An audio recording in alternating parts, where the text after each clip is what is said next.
eksoderm. Iya, diulangi lagi, eksoderm ya. Kemudian setelah eksoderm, boleh juga eksoderm ini kalian sebut dengan istilah ektoderm. Yang berikutnya adalah mesoderm. Mesoderm ya. Yang berikutnya adalah endoderm. Endoderm atau kalian boleh sebut entoderm. Entoderm ya. Nah, ini untuk entoderm sebentar.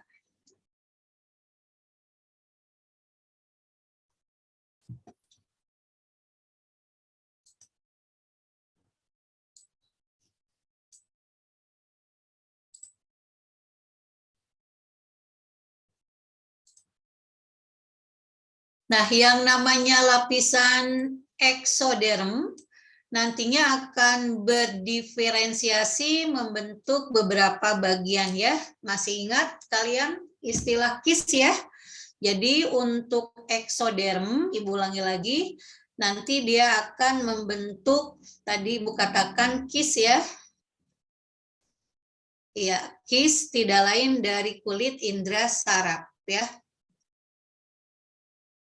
Ya, jadi kulitnya bagian epidermis dan deripatnya ya seperti rambut, kuku ya, sisik ya. Kalau misalnya pada hewan yang lain boleh tanduk misalnya ya.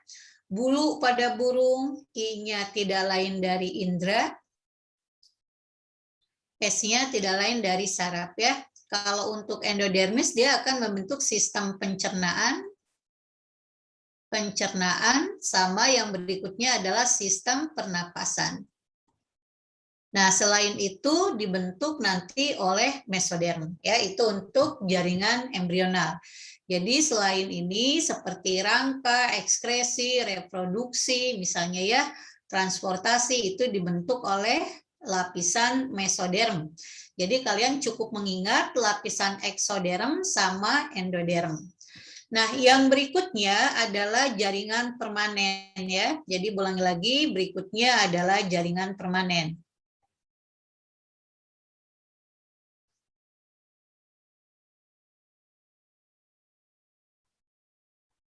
Ya, untuk jaringan permanen ini dibedakan menjadi beberapa macam. Kalian juga pasti masih ingat lah ya. Pertama, jaringan yang melapisi bagian tubuh sebelah luar dan rongga bagian dalam atau kalian sebut dengan jaringan epitel ya. Jadi yang pertama adalah epitel.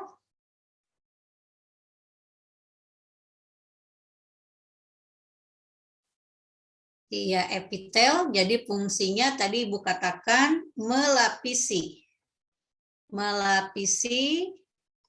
bagian luar secara umum ya, dan rongga bagian dalam. Iya, jenisnya macam-macam dari epitel pipih ya. Kemudian pipih berlapis, nanti kita lihat detailnya ke soal ya. Kemudian kubus yang selapis, kubus berlapis, silindris ya. Berikutnya silindris berlapis dan juga ada transisional. Kemudian yang berikutnya adalah jaringan ikat. Jadi ulangi lagi, berikutnya adalah jaringan ikat. Nah, untuk jaringan ikat, kalian juga tahu dibedakan menjadi jaringan ikat sebenarnya, istilahnya itu ya. Dan ada, sebentar, Ibu tulis ya. Ya, yang pertama ya, jaringan ikat sebenarnya.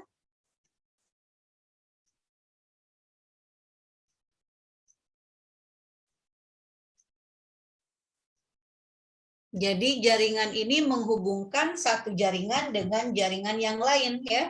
Ini nanti terdiri dari serat dan terdiri dari sel. Nanti selnya kita bahas ada beberapa macam ya. Ya, Ibu ulangi lagi, untuk selnya ada beberapa macam, mungkin kalian masih ingat lah ya. Ibu ambil contoh ya. Misalnya ada yang pertama adalah fibroblast misalnya. Kemudian mast cell atau sel tiang.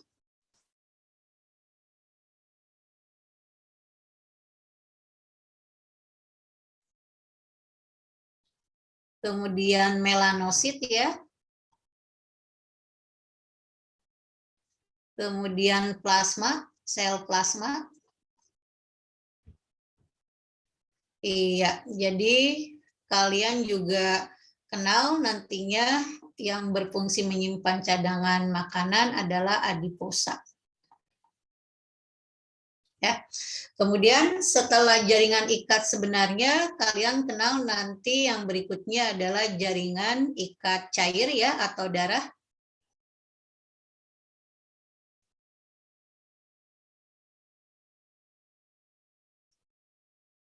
Iya, pertama ada darah, nanti Ibu detilkan darahnya, sama satu lagi getah bening ya atau lim. Ya, limkil atau getah bening. Yang berikutnya adalah yang termasuk jaringan ikat berikutnya tidak lain dari tulang. Kalian kenal ada rawan ya. Kemudian ada tulang keras. Untuk rawan ada rawan hialin. Ada fibrosa ya, fibrosa, ada elastin.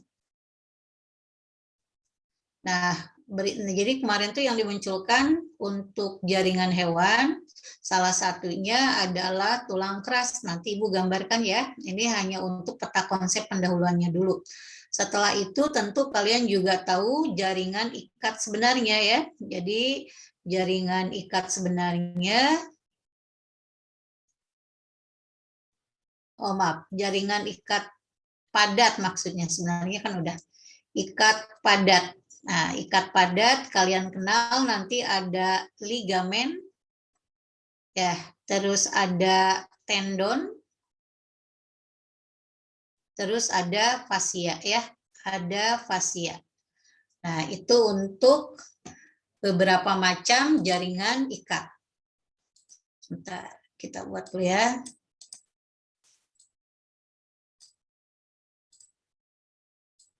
Nah, selain jaringan ikat, ya, Ibu yakin kalian juga tahu yang berikutnya tidak lain dari jaringan otot ya, jaringan otot. Kemudian setelah jaringan otot, yaitu jaringan saraf. Ya, Ibu ulangi lagi. Ya.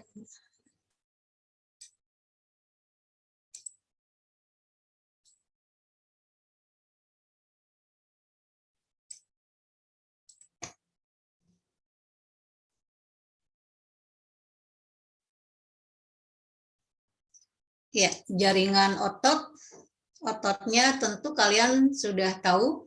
Jadi yang pertama kalian kenal ada otot polos, jaringan otot ya. Nanti dibedakan di sini ada otot polos, ada otot lurik atau skelet, sama otot jantung atau kardiak. Ya. Yang berikutnya tentu jaringan saraf. Nah, untuk jaringan saraf sendiri, kalian juga sudah tahu lah ya, jaringan saraf ini nanti dibedakan yang berfungsi untuk penghantaran impulsnya adalah neuron, sedangkan pendukungnya adalah neuroglia. Ya, ulangi lagi. Ini gambaran umum untuk jaringan hewan yang akan kita bahas ya. Nah, untuk yang pertama kita akan bahas jaringan epitel ya. Jaringan epitel sesuai dengan konteks soal yang ada. Tapi sebelum ke sana barangkali kalau ada yang mau ditanyakan dulu boleh? Belum Ibu lanjut ke soal. Jadi untuk epitel detailnya nanti Ibu bahas ke soal. Karena kalau misalnya kalian lihat di buku kaji latihnya kan udah ada ya teorinya. Cuma nanti ini Ibu bantu pembahasannya itu ke soal. Nah, kemudian yang ini fungsinya juga Ibu bahas nanti di soal saja ya, untuk jaringan ikat sebenarnya untuk yang sel. Yang darah juga ada di soal, nanti didetailkan termasuk jaringan tulang ya. Tulang kalau nggak ada Ibu tambahkanlah nanti. Ya, kalau tidak ada pertanyaan, Ibu lanjut ke soal. Kalau ada pertanyaan boleh. Ya, kalau tidak ada pertanyaan, kita lanjut dulu ke soal ya. Jadi ulangi lagi, kita akan lanjut dulu ke soal. Sebentar, kita lihat dulu soalnya.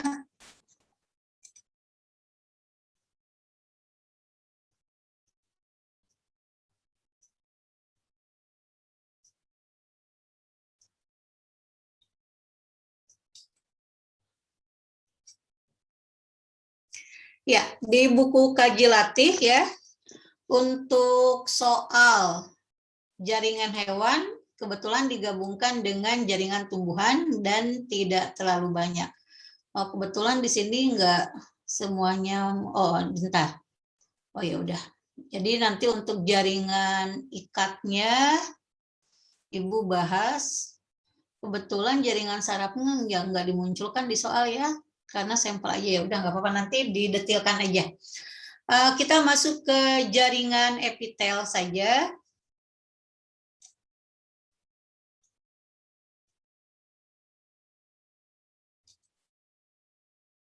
Ya, nanti kalau misalnya ada yang mau ditanyakan, ditanyakan ya, karena kebetulan kalian kan belajarnya biasanya sama Bu Rinrin. Jadi Ibu belum begitu familiar sama kalian.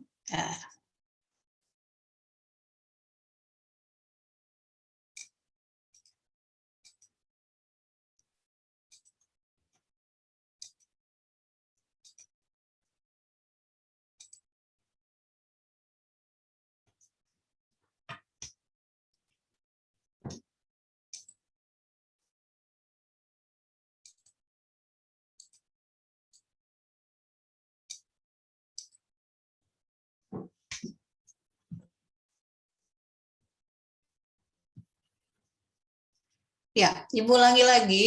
Untuk jaringan epitel dibedakan tadi menjadi beberapa macam ya. Jadi Ibu ulangi lagi.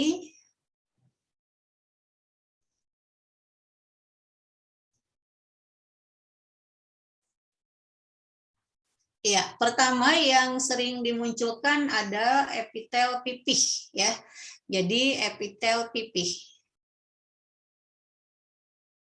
Ya, pipih selapis dan pipih berlapis.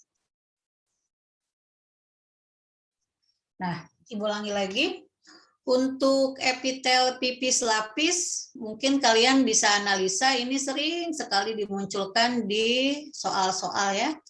Jadi untuk pipis lapis fungsinya untuk terutama untuk pertukaran zat ya. Jadi ulangi lagi, fungsi utamanya adalah untuk pertukaran zat untuk pipis lapis ya.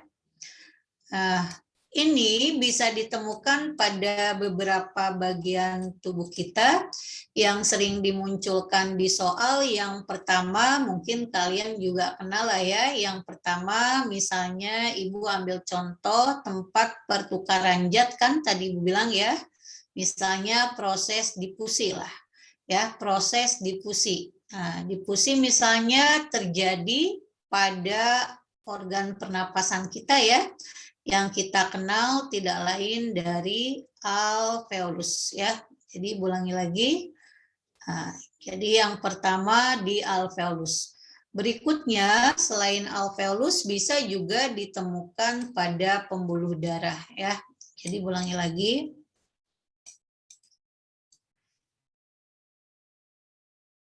Jadi untuk yang pipis lapis bisa ditemukan di ini ya. Pertama alveolus, kemudian pembuluh darah, bisa juga pembuluh getah bening, limf, keel ya. Kemudian bisa juga selain alveolus pembuluh darah limf. Kalian masih ingat bagian dari ginjal ya untuk filtrasi. Contoh yang lain adalah glomerulus. Nah, untuk epitel pipi berlapis, ini fungsinya adalah untuk proteksi ya, salah satunya perlindungan. Nah, kalian bisa temukan untuk yang ini misalnya yang sering dimunculkan adalah kulit ya, kemudian juga bisa ditemukan pada rongga mulut. Biasanya kalau praktikum sih, nah rongga mulut yang diambil sebagai sampelnya ya. Ini untuk yang pipi. Yang kedua adalah silindris.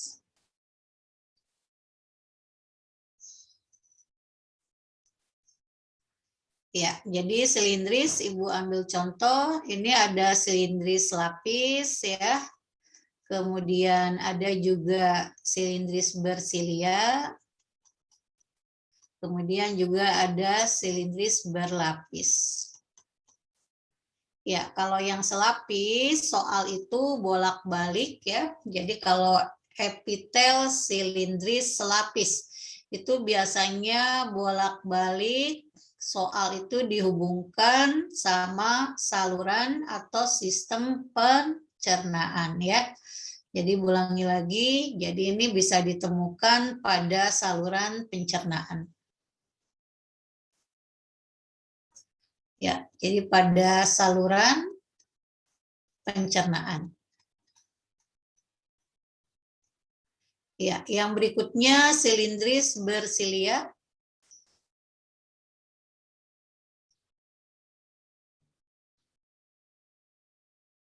Ya, Ibu yakin kalian juga tahu ya, kalau ini pada saluran pernapasan. Misalnya Ibu ambil contoh pada trakea atau kalian sebut dengan istilah tenggorokan. Nah, bisa juga pada saluran tuba, palopi ya, palopi. Atau kalau pada pria boleh ditemukan pada saluran vas deferens ya. Kalau silindris berlapis ini biasanya ditemukan pada sel-sel kelenjar ya. Salah satunya glandula mamae ya, atau kelenjar susu. Ya, berlapis banyak lah ya. Ini pada glandula mamae.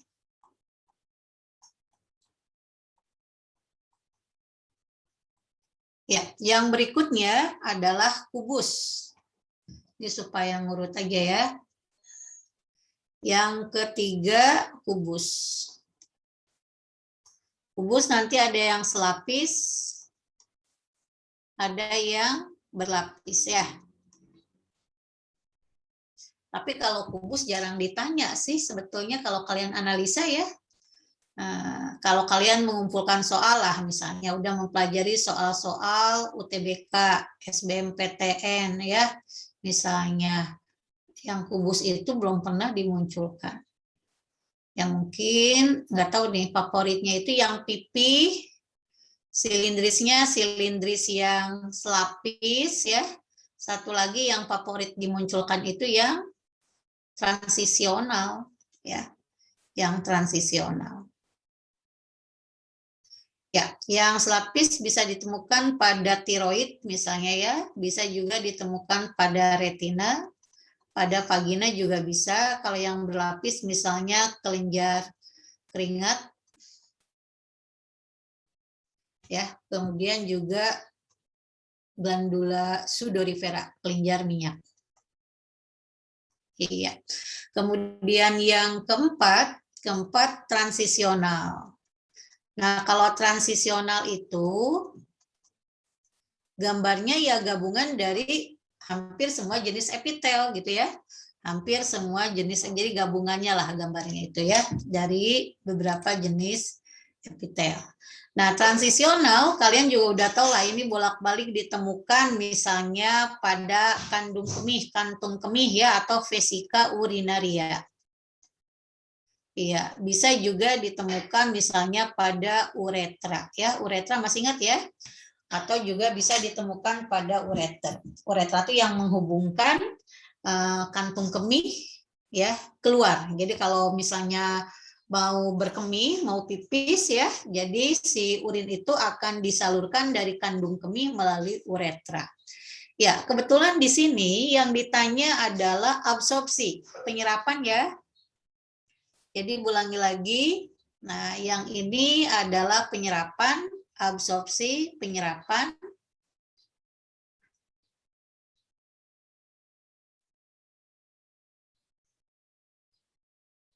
Iya, dan proteksi. Proteksi adalah perlindungan.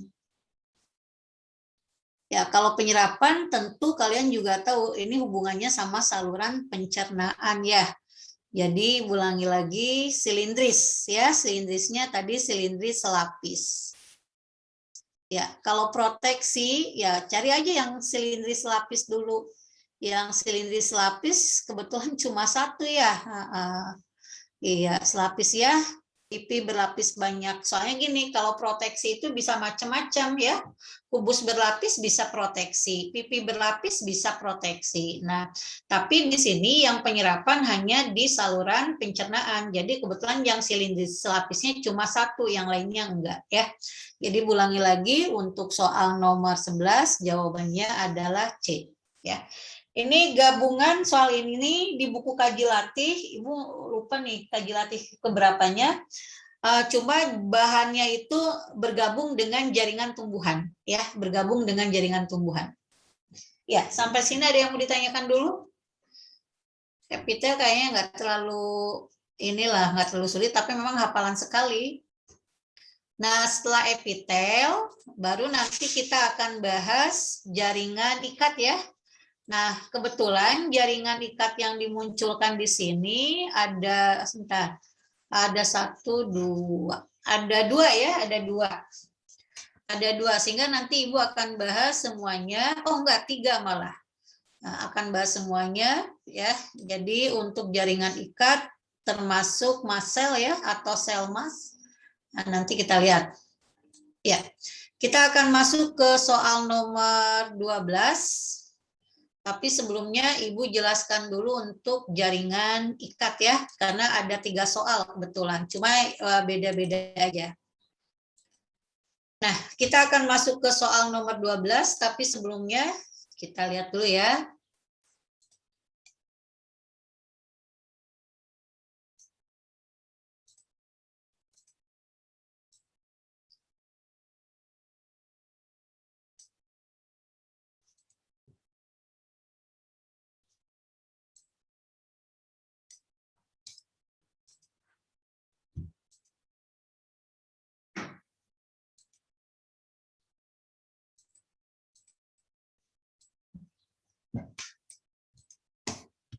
Ya, kita masuk ke jaringan ikat, tapi sebelum kita bahas soal nomor 12, Ibu kasih gambaran dulu. Tadi jaringan ikat kita sudah tahu ya, terdiri dari beberapa macam ya. Jadi ada jaringan ikat sebenarnya, ada jaringan ikat cair, ada jaringan ikat padat. Nah, sekarang yang dimunculkan adalah jaringan ikat padat. Jadi, ulangi lagi, jaringan ikat padat tadi kita sudah tahu ya, dibedakan menjadi pertama ada yang disebut dengan istilah ligamen. Ya, yang kedua, kalian kenal ada tendon. Yang ketiga, kalian kenal fascia. Ya. Jadi kalau ligamen itu ini menghubungkan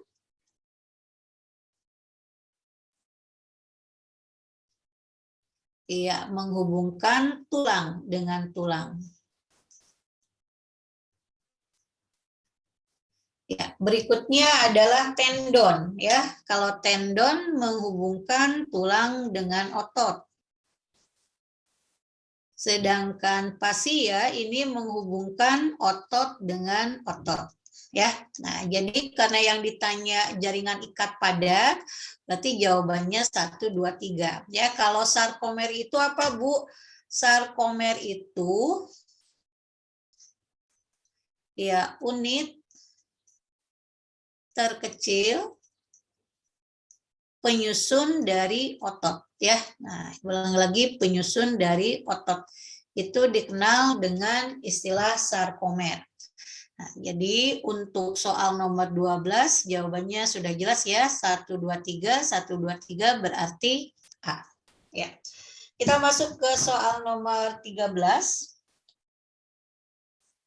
Nah, 13 juga ini masih berhubungan dengan jaringan ikat ya. Coba kita lihat.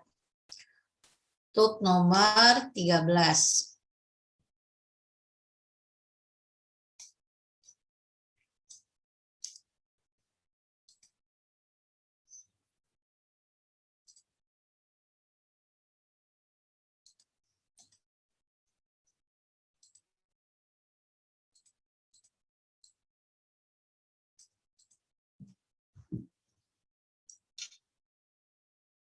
Ya, tadi Ibu katakan yang namanya jaringan ikat ya, tadi ada ikat sebenarnya, Ibu nggak akan bahas dulu, sebentar. Oh, kita bahas aja karena nyambung deh ya. Sebenarnya kemudian nyambung dengan jaringan ikat cair ya, yang sebenarnya itu mencakup serat dari protein ya. Yang kedua sel. Nah, selnya kita bahas saja karena kebetulan muncul di sini. Pertama nanti ada yang disebut dengan istilah fibroblast. Ya, yang ini fungsinya nanti membentuk serat protein ya. Yang kedua makrofag.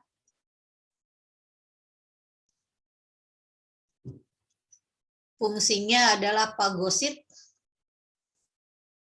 Pagosit memakan benda asing ya. Kemudian melanosit.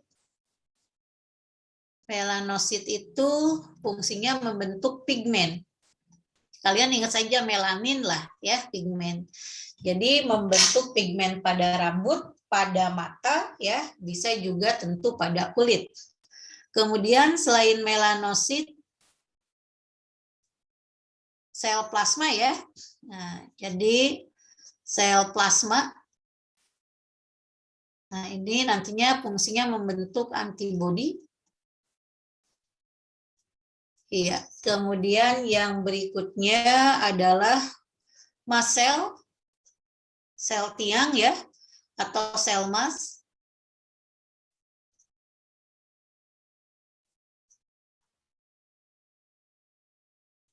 Iya, jadi yang ini Ibu ulangi lagi fungsinya adalah membentuk histamin ya. Jadi ini membentuk histamin. Nah, histamin itu fungsinya untuk apa, Bu? Fungsinya untuk vasodilatasi ya. Jadi ini berperanan vasodilatasi itu maksudnya terjadinya pelebaran pembuluh darah. Dengan terjadinya pelebaran pembuluh darah, nanti sel darah putih akan bergerak lebih cepat menuju darah yang terinfeksi. Jadi ulangi lagi, histamin itu fungsinya untuk vasodilatasi ya.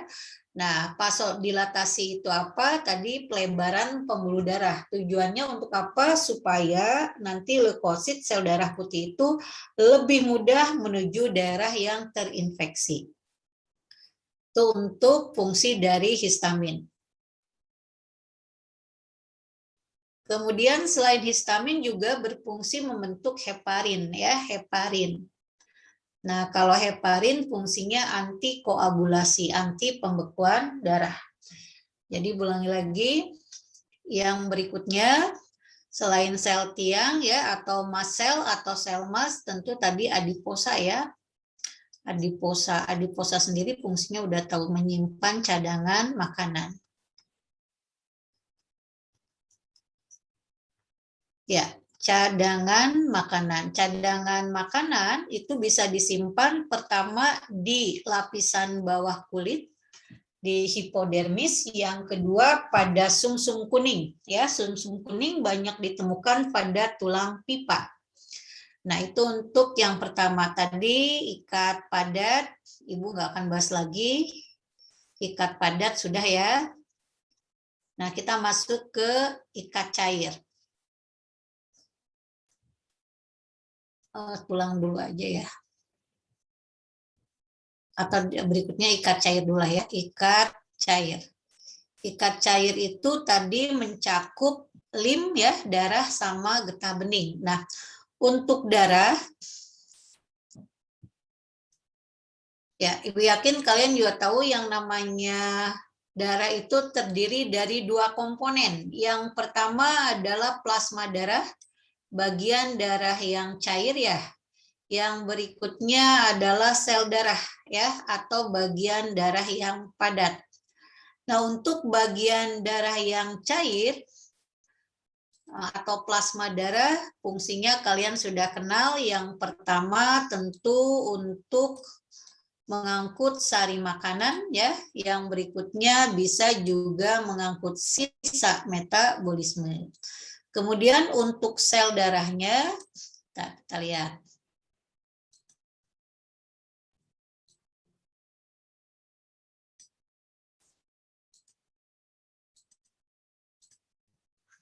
Ya, untuk sel darahnya dibedakan menjadi beberapa macam.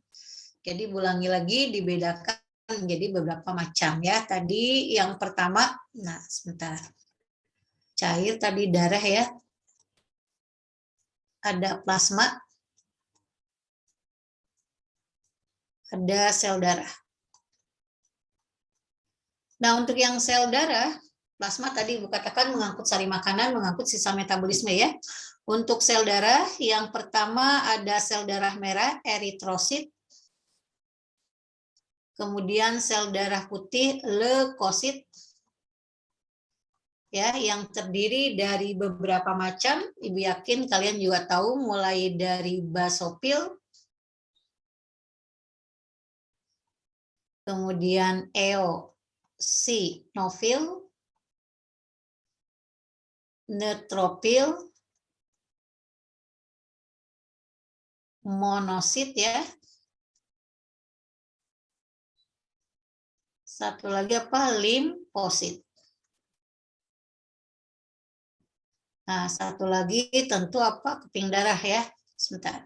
Keping darah atau kalian sebut dengan istilah trombosit.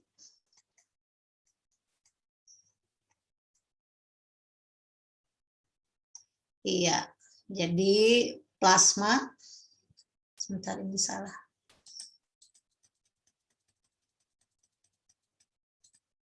Iya, jadi di sini aja lah trombositnya ke atas. Supaya tidak numpuk ya trombosit.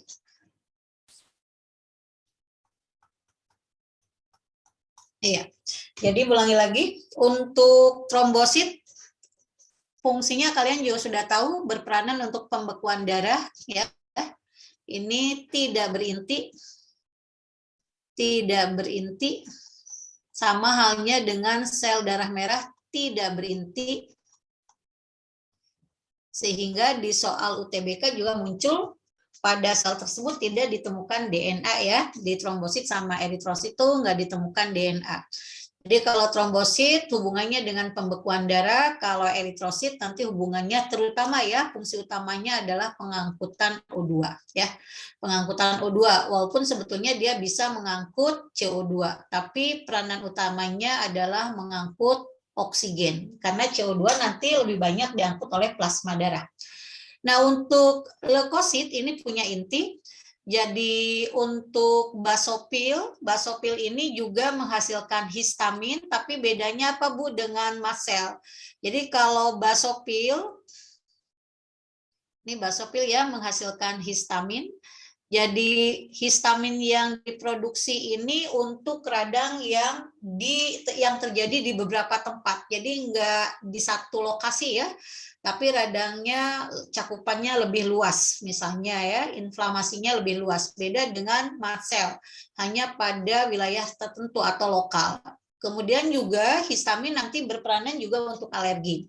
Sedangkan untuk eosinofil, neutropil sama monosit, kalian juga sudah tahu yang ini untuk pagosit ya, memakan benda asing. Pagosit, kemudian kalau limfosit ini nanti menghasilkan antibodi ya, antibodi. Sebetulnya yang menghasilkan antibodi kalau mau lebih spesifik adalah limfosit B plasma. Nanti ini akan didetilkan ketika kalian bahas sistem peredaran darah atau sirkulasi. Nah, yang berikutnya, karena tadi Ibu lihat konteks soalnya muncul juga jaringan tulang ya, jadi supaya sekaligus. Jadi ulangi lagi, yang berikutnya adalah yang belum adalah jaringan tulang ya. Jadi jaringan tulang itu kalian juga tahu ya, ada rawan hialin, kemudian rawan fibrosa sama elastis.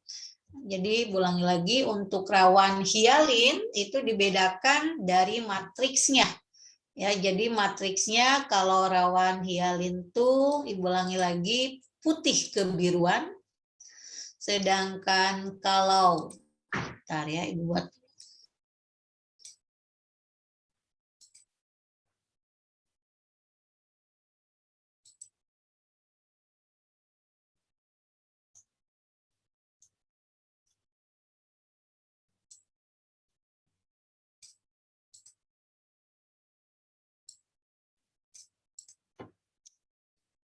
Ya, jadi rawan ya.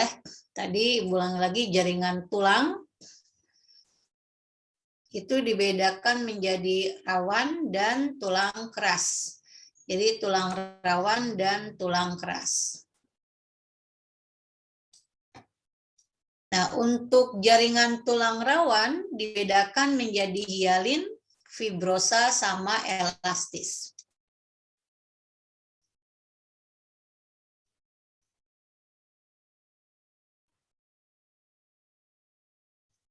Iya, jadi rawan,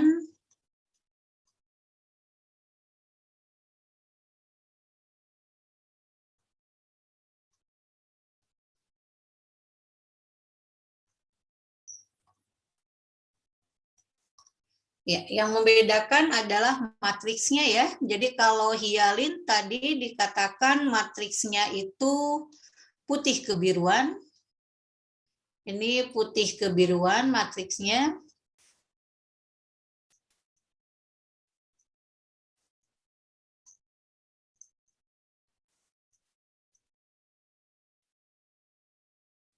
Iya. Kemudian kalau yang ini fibrosa itu keruh, yang ini kekuningan. Nah, untuk letak hialin, misalnya Ibu ambil contoh untuk rawan hialin itu pada rangka embrio. Ya, jadi ini bisa ditemukan pada rangka embrio. Iya, bisa juga ditemukan misalnya pada, Ibu ambil contoh hidung ya. Bisa juga ujung dari tulang pipa. Kalau yang fibrosa ditemukan pada pertautan tulang kemaluan, simfisis pubis. Nah, kalau untuk yang elastis, kalian bisa temukan pada telinga ya.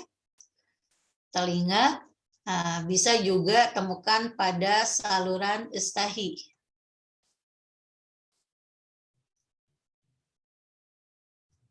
Saluran Eustachius ya, yang menghubungkan telinga tengah dengan faring, pertemuan tenggorokan dan kerongkongan. Nah, untuk tulang keras, Ibu akan coba gambarkan supaya nanti nyambung ya dengan soal berikutnya, supaya nggak bolak-balik. Atau kalaupun nggak muncul di soal berikutnya, kemarin di UTBK muncul tentang tulang keras nih.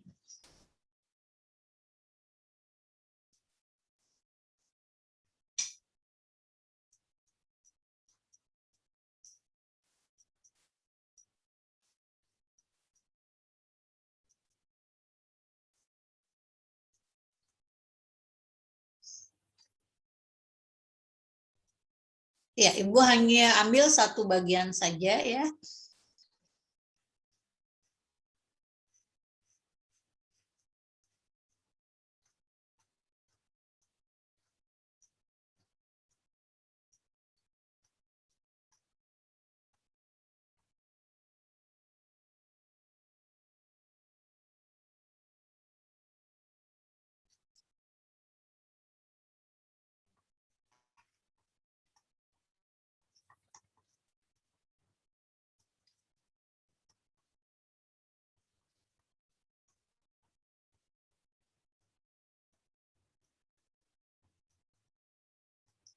Ya, yang pertama kalian mengenal ada bagian yang dikenal dengan istilah saluran hafus ya.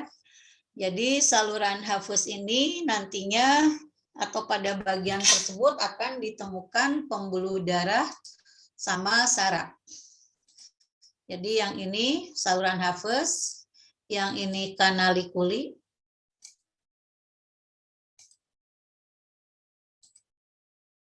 yang ini adalah lakuna, ya, yang ini matriksnya, ini yang dinamakan saluran hafus.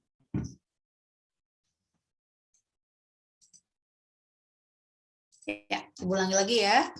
Yang ini adalah tadi kanalikuli. Kanalikuli itu menghubungkan lakuna yang satu dengan lakuna yang lain. Pada lakuna terdapat di sini ya, terdapat pertama adalah osteoblast ya, pembentuk tulang keras atau osteosit. Nah, yang berikutnya kalau ini pembentuk tulang keras, berikutnya adalah penghancur tulang ya, atau kalian sebut dengan istilah osteoklas. Ya, ini penghancur tulang. Nah, memang ada peranannya. Misalnya kalian tanya, Bu, kenapa mesti dihancurkan ya? Kenapa mesti dihancurkan tulangnya? Jadi maksudnya begini, salah satu fungsinya misalnya nih ya, kalau tubuh kekurangan kalsium, ya, nanti parat hormon bekerja sama dengan osteoklas ya, akan melarutkan kalsium ya yang ada pada matriks ya, karena kita tahu yang namanya kalsium itu dibutuhkan salah satunya pada penghantaran impuls ya, penghantaran rangsang. Bisa juga berperanan pada kontraksi otot ya. Jadi ada peranan dari osteoklas penghancur tulang ya. Salah satunya tadi melarutkan kalsium yang ada pada matriks tulang. Nah, yang dimunculkan berikutnya yang sering yang ini, yaitu saluran hafus. Nah, saluran hafus ini dimunculkan, nah fungsinya di sini adalah pertama adalah mengandung ya, langsung saja kalian juga tahu ini mengandung pembuluh darah sama saraf. Iya, pembuluh darah dan saraf. Nah, itu untuk tulangnya ya, sehingga nanti yang berikutnya kita langsung saja ke soal. Nah, untuk soal nomor 13, apabila terjadi inflamasi lokal, ini lokal, tadi Ibu bilang kan radang itu bisa lokal, tapi bisa juga di beberapa tempat ya, jadi cakupannya lebih luas.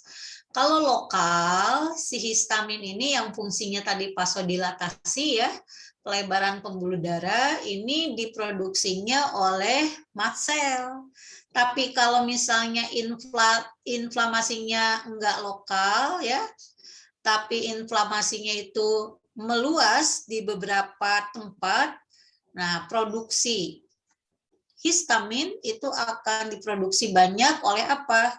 Oleh bagian tadi udah tahu ya, basofil ya, karena mobilisasinya bisa kemana-mana, itu untuk basofil. Nah, itu untuk soal nomor 13, karena di sini kebetulan yang dimunculkan inflamasi atau radang lokal. Kecuali kalau radangnya, inflamasinya itu meluas di beberapa wilayah ya.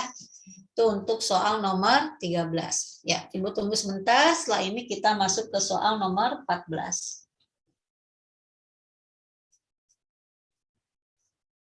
Ya, insya Allah bisa lah ya, karena kalau jaringan hewan mah nggak terlalu inilah, maksudnya nanti lebih banyaknya diaplikasikannya ke anatomi tubuh manusia ya, diaplikasikannya ke anatomi tubuh manusia, jadi nyambungnya ke anatomi tubuh manusia, makanya prosentase soalnya juga yang dimunculkan tidak sebanyak soal jaringan tumbuhan.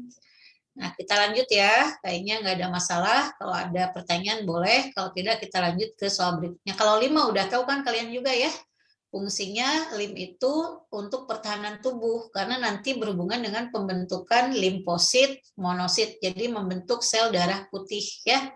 Kemudian juga untuk lim itu mengangkut lemak mengangkut lemak. Jadi pengangkutan lemak bukan dilakukan oleh pembuluh darah, tetapi dominannya diangkut oleh pembuluh limfkil atau getah bening.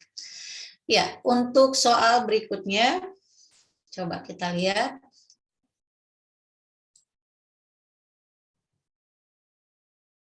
Ya, rawan sudah ya. Rawan sudah, otot, nanti kita lihat. Kita masuk ke jaringan tulang rawan.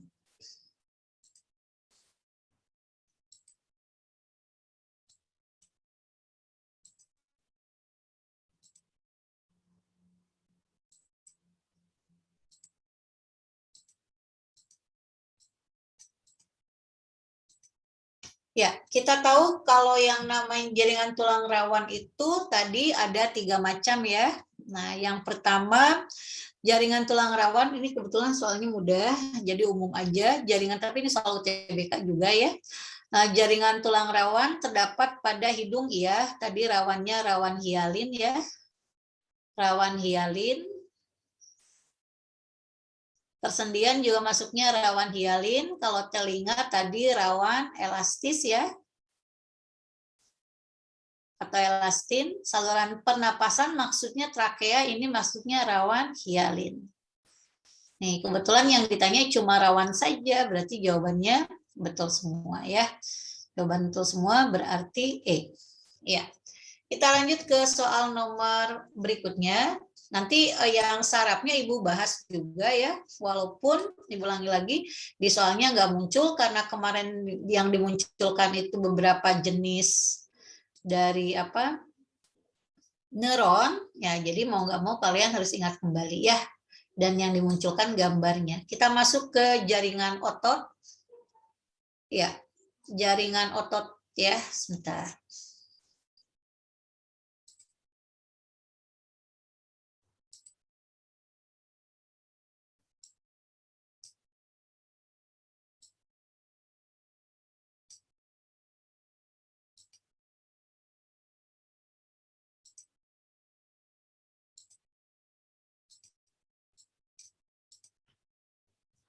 Ya, tadi kita belum bahas jaringan otot, ya, di diktat juga sudah ada, cuma Ibu ingatkan kembali ya.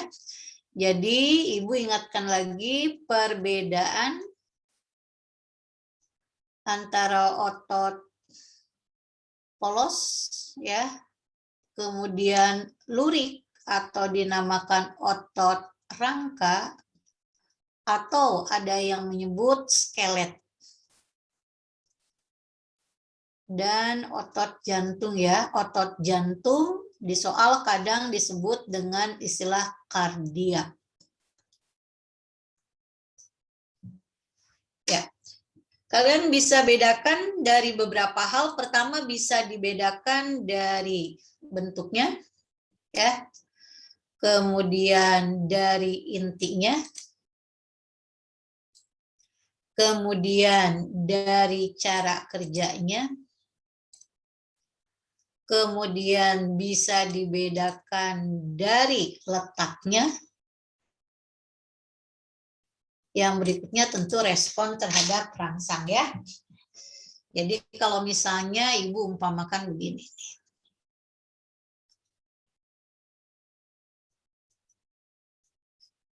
Otot polos misalnya.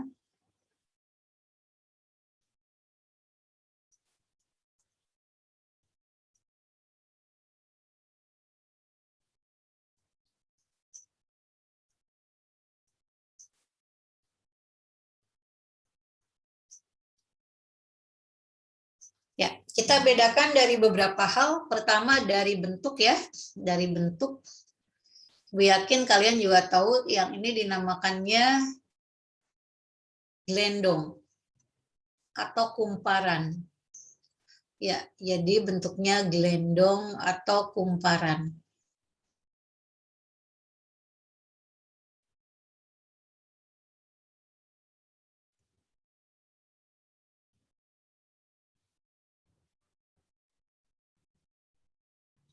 Ya, yang berikutnya adalah silindris lurik.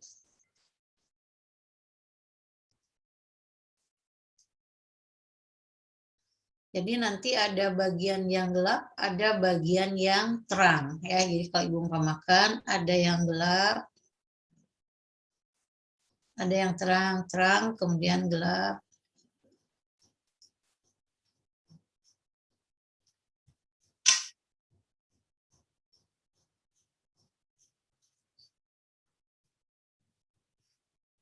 Ya, yang berikutnya adalah untuk otot jantung ya.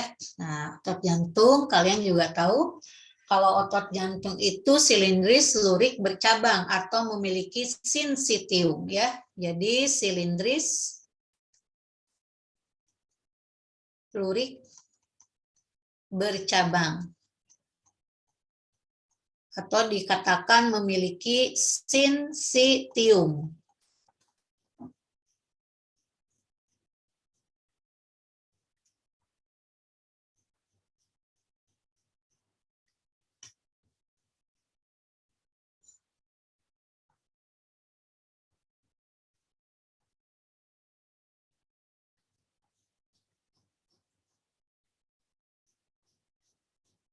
Ya, jadi maksudnya yang ini intinya ya. Nah, ini percabangannya. Percabangannya kalian bisa lihat nih, percabangannya sinsitium. Nah, yang berikutnya tentu kita bisa bedakan dari intinya ya, dari inti.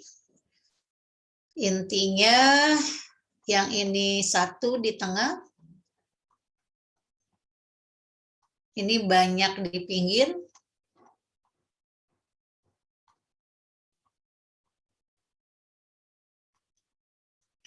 Yang ini satu sel ya, ini juga satu di tengah. Nah, yang berikutnya selain dari inti adalah dari cara kerja. Cara kerjanya kalian juga sudah tahu lah ya. Kalau otot polos itu tak sadar, involunter.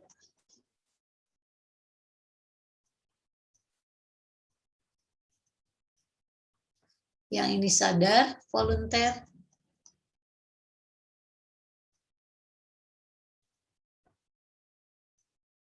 Yang ini involunteer.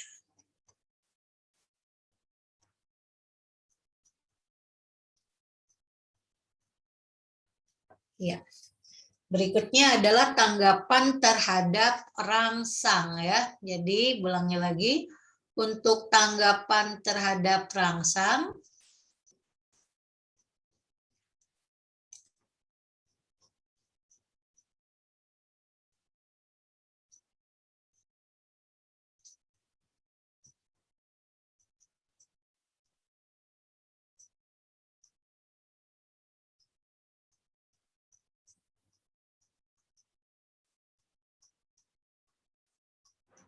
ya, untuk otot polos lambat yang ini cepat, yang ini cepat.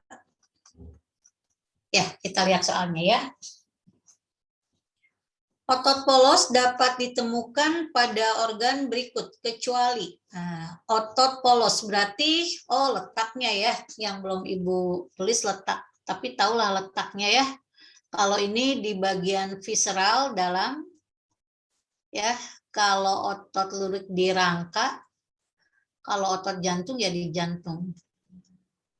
Nah, kita lihat nih ya, ditemukan pada organ berikut kecuali bagian dalam, tapi ingat bekerjanya secara involunter.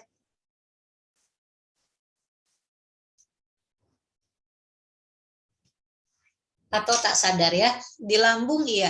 Lidah, coba lidah kalian sadar nggak menggerak-gerakan lidah? Atau ketika lidah bergerak kalian sadar nggak? Sadar ya, berarti lidah itu ototnya otot lurik, makanya ada bagian tulang lidah. Nah, berarti jawabannya, maaf kecuali, maaf. Yang ditanya kecuali, kalau yang ditanya kecuali lambung betul, berarti yang kecuali lidah sama jantung. Kalau lidah itu ada tulang lidah, di situ tersusun dari otot sadar, otot lurik. Nah, otot jantung ya udah tahu otot jantung walaupun involunter tapi bentuknya beda dengan otot polos ya.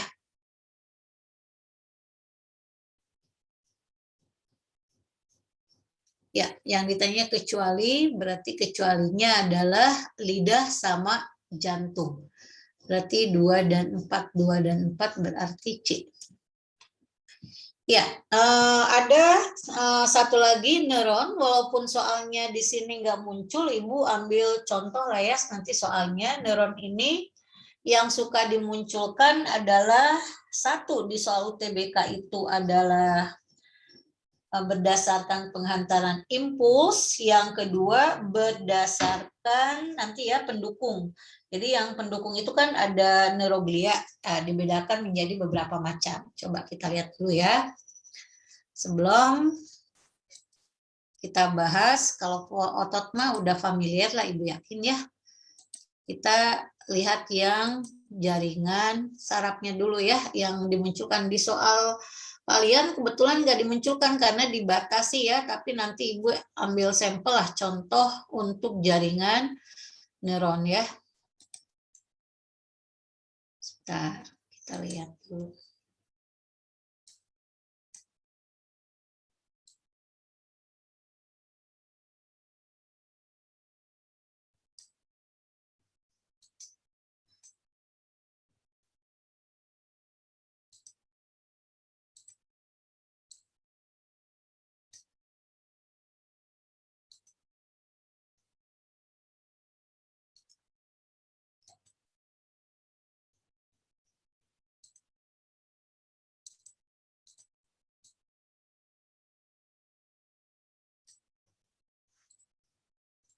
Ya, jadi pernah dimunculkan gambar seperti ini di soal UTBK ya. Sebentar, Ibu buat lagi satu lagi.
Ya, untuk bagian-bagian neuron yang detailnya nanti setelah ini, kita lihat dulu untuk jenis neuron ya. Jadi ulangi lagi, tadi dikatakan jaringan saraf.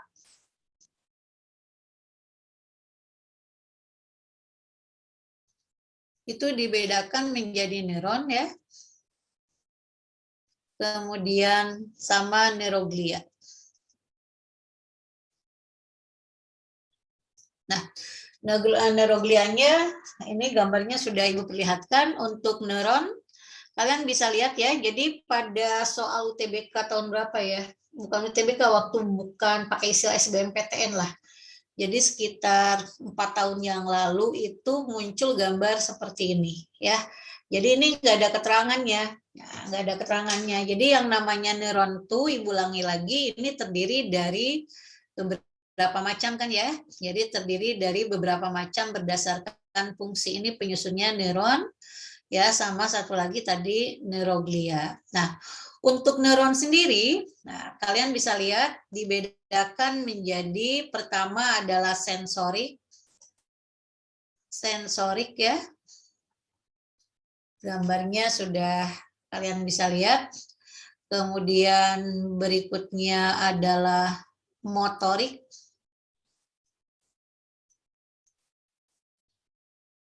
Iya, berikutnya adalah konektor atau interneuron boleh ya. Sensorik boleh disebut juga dengan istilah unipolar atau efferent. Motorik afferent. A dulu ya, afferent. Yang ini baru efferent. Ya, konektor boleh juga disebut dengan interneuron. Ya, gambarnya sudah kalian bisa lihat ya. Jadi Ibu jelaskan begini. Kalau neuron sensori, kalian juga sudah tahu fungsinya adalah menghantarkan impuls ya, yang ini. Menghantarkan impuls untuk yang sensorik. Gambarnya Ibu perkecil aja.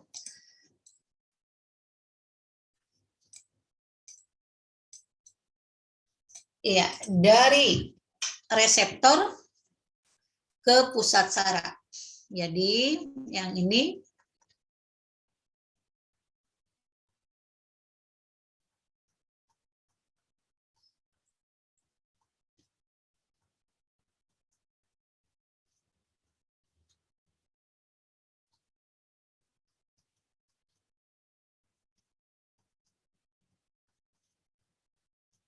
iya, reseptor itu apa? Reseptor itu tidak lain dari penerima impuls. Contohnya apa? Indra misalnya ya. Indra. Sedangkan pusat saraf itu bisa otak, bisa sumsum. Ya, sedangkan motorik, motorik kalian juga sudah tahu lah, motorik membawa impuls ya. Ini menghantarkan atau membawa impuls, menghantarkan impuls dari pusat saraf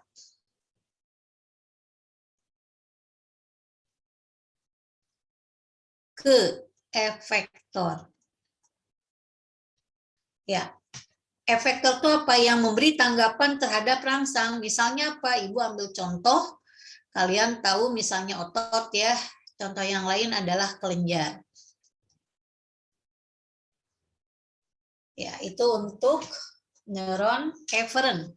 Kalau konektor, ya udah tahu ya, menghubungkan neuron yang satu dengan neuron yang lain.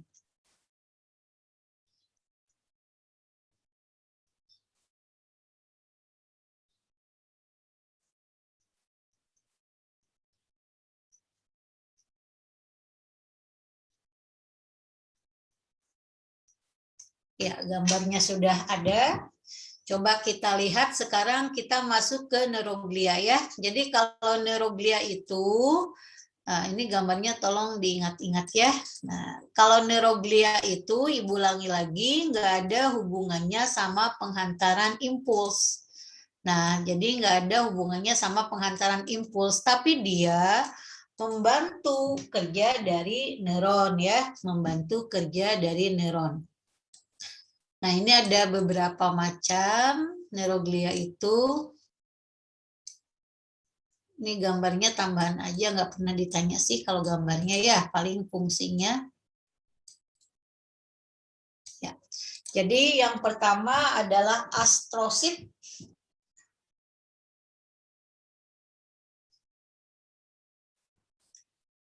Ya, jadi ulangi lagi, yang pertama Ibu ambil contoh astrosit.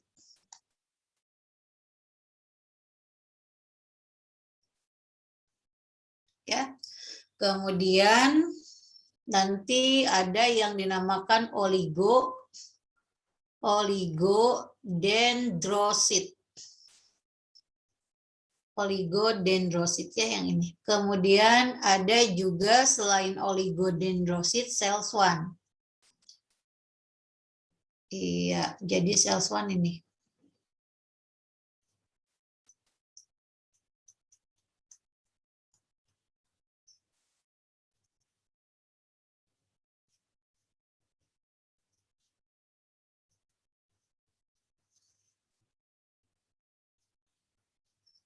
Kemudian ada mikrofag ya, mikrofag. Oh, mikroglia, maaf, mikroglia. Mikroglia, satu lagi ependim, ependim yang ini. Ya, mikroglianya kebetulan di sini nggak dimunculkan ya. Bentar. Ependim. Ependima juga boleh. Ya, jadi kalau astrosit fungsinya apa? Fungsinya ini adalah membentuk jaringan parut. Membentuk jaringan parut. Jadi kalau misalnya bagian sistem saraf mengalami luka, nanti kan akan dibentuk jaringan baru ya pada luka tersebut. Nah, jaringan baru itu dikenal dengan istilah jaringan parut. Berikutnya adalah oligodendrosit. Oligodendrosit itu membentuk mielin. Nah, tapi membentuk mielinnya pada sistem saraf pusat, ya. Jadi ulangi lagi, sistem saraf pusat. Sistem saraf pusat itu mencakup otak sama sumsum. Kalau sel Schwann, dia membentuk mielin pada sistem saraf tepi. Jadi dia membentuk mielin pada sistem saraf tepi. Ya, saraf tepi itu contohnya saraf somatik, ya.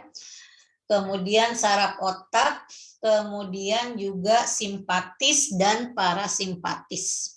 Nah, nanti didetailkanlah di sistem saraf ya. Kalau mikroglia ini fungsinya untuk pagosit. Sedangkan ependim ini membentuk cairan cerebrospinal. Jadi ulangi lagi, membentuk cairan ya, cairan cerebro. Ya, Ibu yakin kalian masih ingat yang namanya otak itu dilindungi oleh 3 otak sama sumsum ya, dilindungi oleh suatu selaput. Namanya meninges, ya, meninges. Nah, meninges itu, Ibu ulangi lagi, terdiri dari 3 lapisan, dapidura mater, arachnoid, pia mater. Nah, antara arachnoid sama pia mater dapat cairan cerebrospinal, cairan yang fungsinya menjaga otak dari benturan ya dan goncangan. Jadi ulangi lagi, dibentuk oleh ependim. Ependim itu termasuk neuroglia.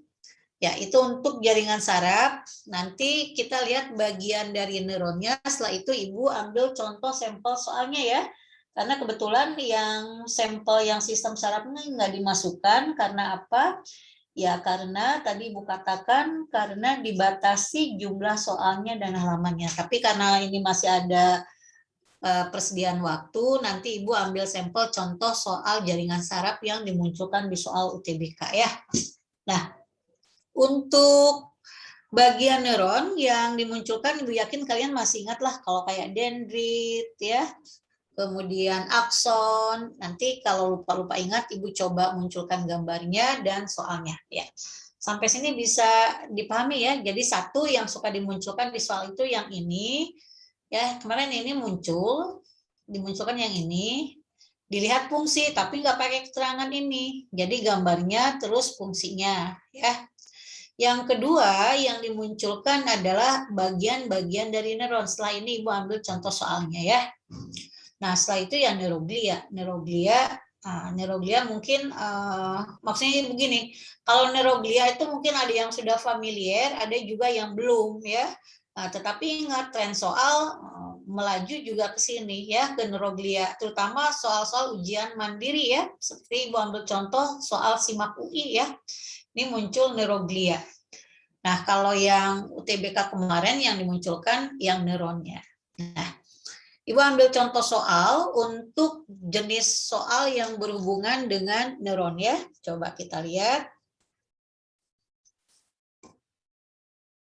Ini tambahan soal aja yang tidak tercakup di buku kaji latihnya ya. Kan di buku kaji latihnya tadi hanya sampai nomor 15. Ibu coba ambil sampelnya. Nah, nanti tolong kalian ingat-ingat lagi. Nah, untuk bagian dari bagian neuronnya sendiri nanti Ibu jelaskan ke soal aja ya. Nah, kita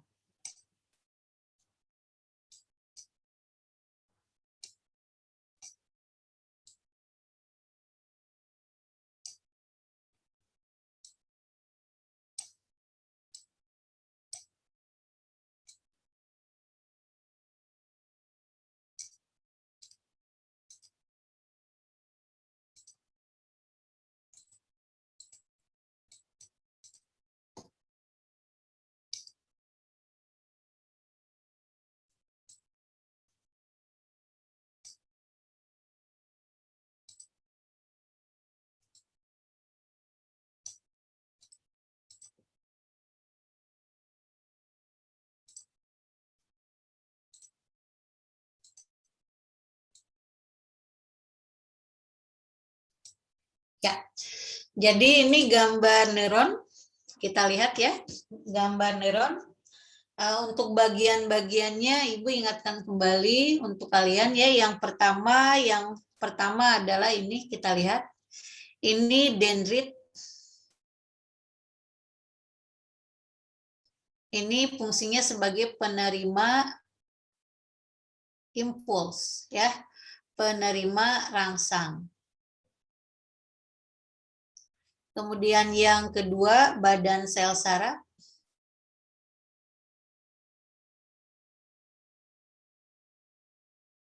Kemudian yang ketiga, nah ketiga itu kalian masih ingat ya, yang ketiga adalah nodus Ranvier.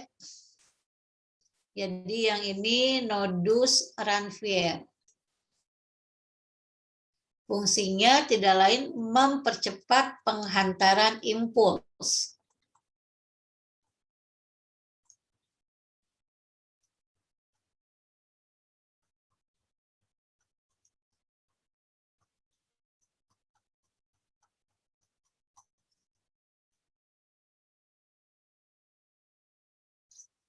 Ya, yang berikutnya, yang ini, bentar ya, kita lihat nih. Yang ininya dulu, mielin. Mielin tuh fungsinya sebagai isolator atau pelindung.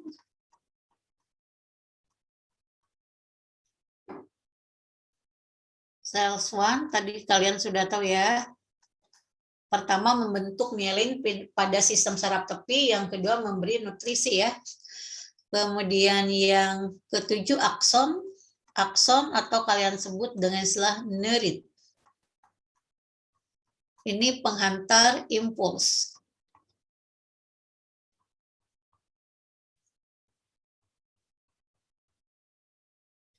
Ya, kalau 4 udah tahu, akson terminal, akson akhir, akson terminal.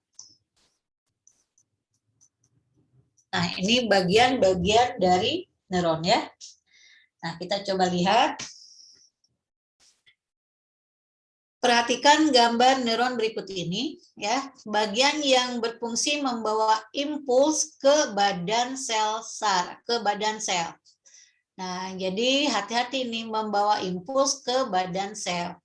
Ini badan sel ya, ini badan sel saraf. Yang membawa impuls ini ya dendrit. Nah, karena dendrit itu fungsinya menerima impuls terus akan diteruskan ke badan sel. Jadi nomor 1 ya. Nah, Bu, kenapa nggak pilih akson? Kalau mau akson, pertanyaannya begini, bagian yang berfungsi membawa impuls ke neuron berikutnya ya. Ya, kalau akson tadi berfungsi menghantarkan impuls tapi ke neuron berikutnya ya. Tadi SELS1 udah tahu, SELS1 itu fungsinya adalah membentuk mielin pada sistem saraf tepi dan juga memberi nutrisi ya, makanan bagi neuron. Nah, itu untuk contoh soal yang berhubungan dengan neuron. Coba kita lihat soal berikutnya ya. Ini tambahannya saja, karena di buku kaji latihnya kan tadi bilang soal neuronnya nggak dicantumkan. Ibu ambil contoh soal UTBK yang lain yang berhubungan dengan neuron. Sebentar ya, kita ambil sampelnya.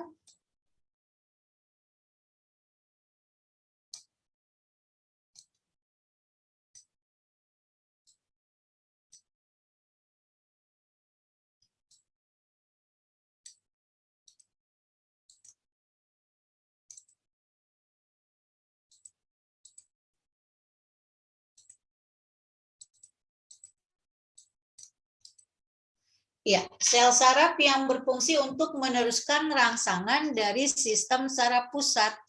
Saraf pusat tadi udah tahu otak ya. Otak atau bisa juga sumsum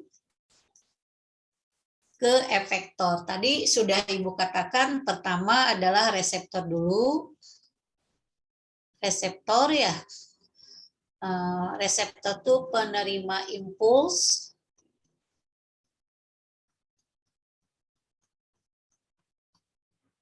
Ya, kemudian ke pusat saraf atau saraf pusat.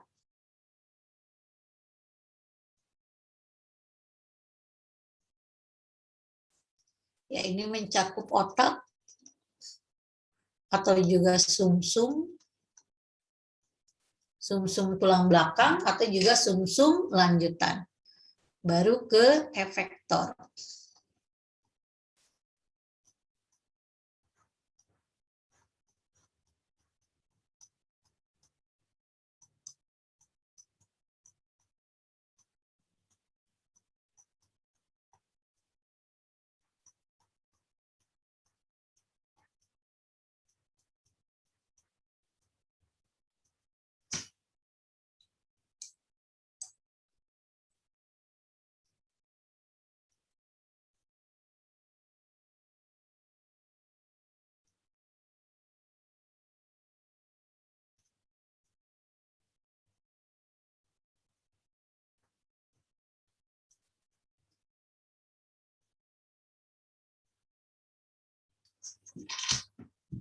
Ya, tadi di sini reseptor tuh indera. Indera ya, contohnya. Ini reseptor tuh contohnya indera. Kalau efektor tadi contohnya adalah otot atau kelenjar ya. Misalkan suka pakai istilah efektor atau juga langsung ke contoh. Tadi di sini jenis neuronnya adalah neuron sensorik ya, atau afferent ya, atau unipolar.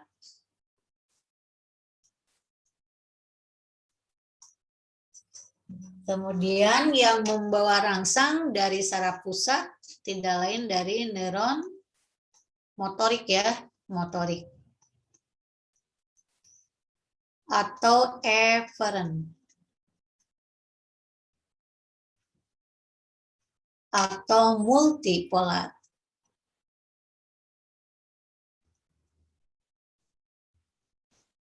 Sedangkan yang menghubungkan neuron yang satu dengan neuron yang lain tadi neuron konektor, adjustor, atau interneuron, atau bipolar. Ya, kita lanjut ya. Nah, sel saraf atau neuron yang berfungsi meneruskan rangsang dari saraf pusat. Dari saraf pusat berarti dari sini ya. Dari saraf pusat, nah, ke efektor, ke otot, ke efektor. Berarti neuronnya neuron motorik, motoris ya, boleh, atau efferent. Berarti jawabannya yang B.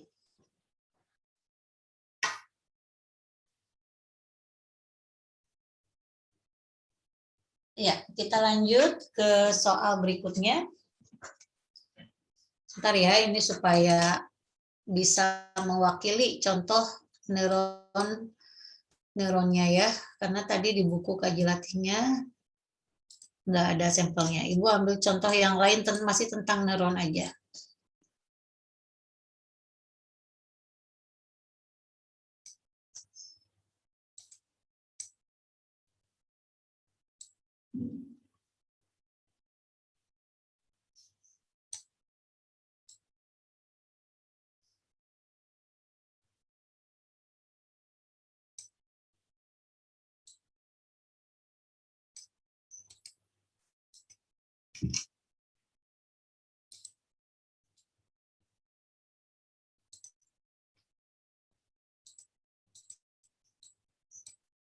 Nah, berikutnya ya. Contoh berikutnya, kita lihat. Jenis neuroglia yang berperan sebagai sel fagosit. Nah, tadi udah tahu fagosit.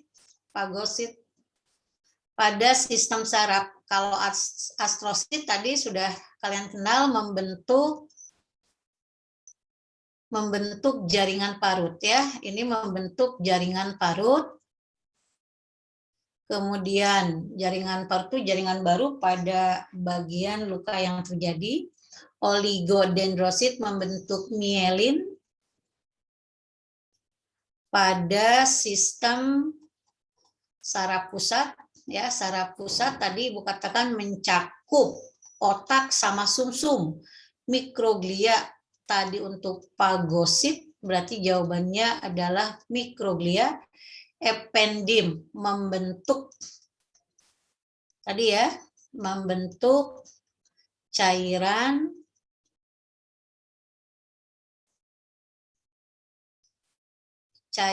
cerebrospinal. Ya, jadi maksudnya gini, tadi Bu katakan yang namanya otak ya dan sumsum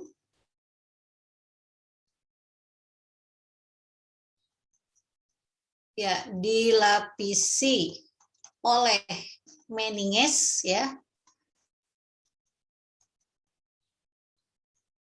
yang terdiri, tadi Bu katakan terdiri dari 3 lapisan ya. Dapi dari luar ke dalam ya. Nih, dari luar ke dalam. Nah, dapi itu apa? Nah, dura mater, arachnoid, sama pia mater. Nah, ini dari luar ke dalam ya. Diulangi lagi, yang ini merupakan jaringan ikatnya. Yang ini yang memberi nutrisi, karena ini mengandung kapiler darah, ini yang dimunculkan juga pia mater, mengandung pembuluh darah. Nah, di sini terdapat cairan cerebrospinal nih di sini.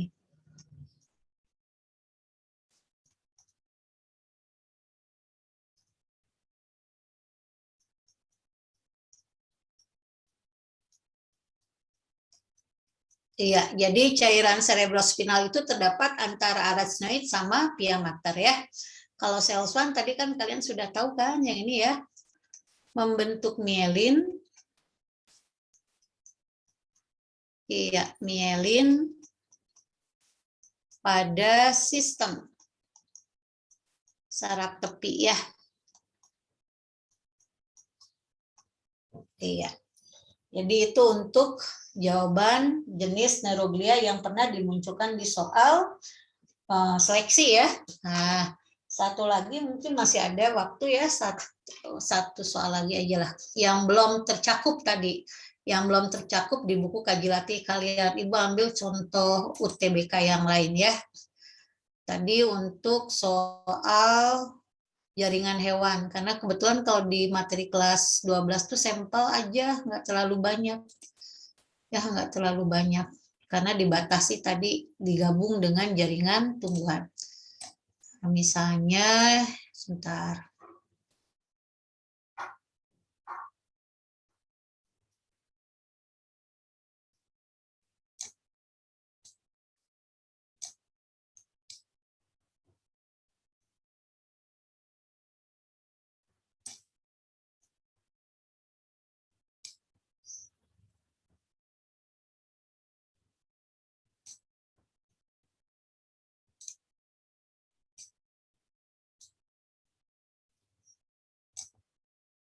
Iya, satu lagi lah ya. Tadi ada yang belum tersampaikan, tapi sepertinya ini mudah lah ya.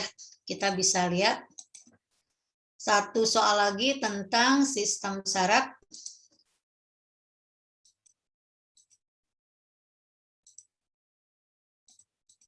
Jaringan saraf ya. Nah, kita lihat. Satu soal lagi.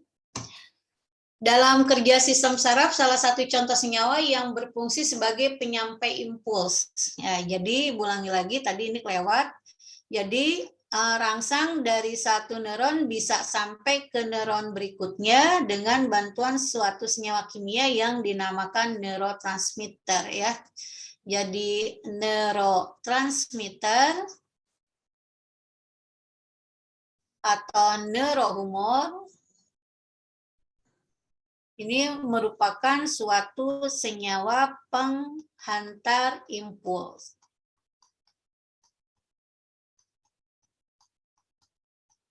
Ya, dari satu neuron ke neuron berikutnya ya. Dari satu neuron